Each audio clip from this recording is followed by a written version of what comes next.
Hello, welcome to my channel. I'm Tiffany, your retired librarian turned homeschool mom.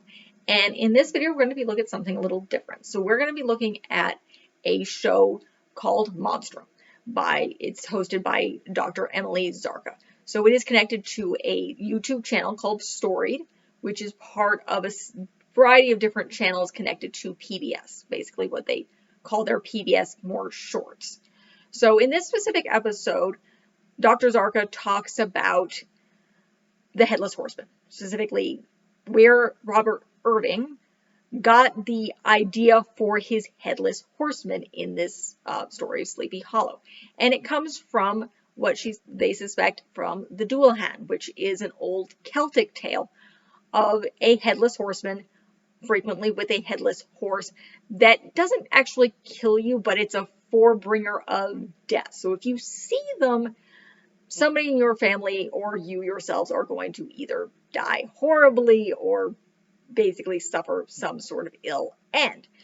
And it's connected a lot, particularly to Scottish and Irish folklore and their time. Specifically, she goes into how beheadings were normal. The Celts did it because they thought that's where the soul was, so they would hold on to the heads of their enemies to damage their soul. Beheadings were pretty normal. The British did it quite frequently to most likely both the Scottish and the Irish because they were again conquering them. And so you have various different legends of this Dullahan that frequently has a headless horse. It's usually headless. It normally unlike the pumpkin issue in Sleepy Hollow, they have their heads with them, either hanging in their pockets or floating next to them or in somewhere on their horse.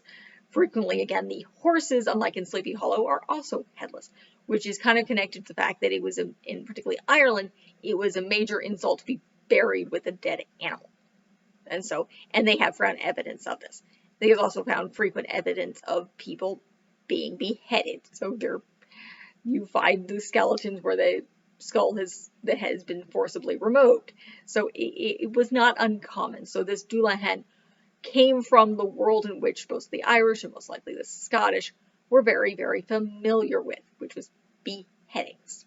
So it definitely looks at the background and where the author of Sleepy Hollow would have gotten his idea for. Only, of course, he changed his story to fit in more with his audience, which was American, making the Headless Horseman Haitian, naming it after an actual town. Yes, Sleepy Hollow actually exists.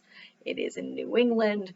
So he makes it more relatable to Americans as opposed to this old legend, which Dr. Zarka makes clear that, yes, he would have been exposed to. He had a Scottish nanny. His parents were immigrants from those areas. He hung out with various people who would have talked to him about the Celtic tales. So he would have been definitely exposed to and influenced by these. But it is a very interesting video. It's only about 5 minutes long. So if you're looking into starting interest in Sleepy Hollow specifically, looking at some old legends, in this case kind of ghost tales, various different forebringers of death, it's a good introduction. It's a little over 5 minutes long, so it's really, really short. So it's definitely going to be a good introduction. It's not for the little kids. No. It's clean, but this is creepy. This is kind of, it's talking about death. It's talking about headless horses and headless men and headless monsters, and in this case, both male and female. So it's a little creepy. So it depends on your kids. So and how well they scare. But it is definitely a good introduction to looking at those Irish or Celtic legends, where they came from. Specifically, if you're planning on reading Sleepy Hollow, which, yes, you can check out that video. I covered that last year. So I covered that for Halloween last year. In this case, I'm going to cover this one. But you're going to look at the background. So it's a really great video for where this specific author would have gotten their inspiration from. So that's really it for this video. Short YouTube video, and short review. So if you like what you see, be sure to check out the rest of my channel. I'm covering a couple more episodes of Monstrum this month. I do mostly book reviews, children's book reviews, teen book reviews, various different book series, as well as various different films. and a little bit of travel stuff and some more homeschooling stuff. We are a secular homeschooling family. And as my daughter gets older, I'll review more and more of that. Right now, she's pretty young, so we're just in the very beginning. So be sure to like and subscribe and check out the channel. Thank you.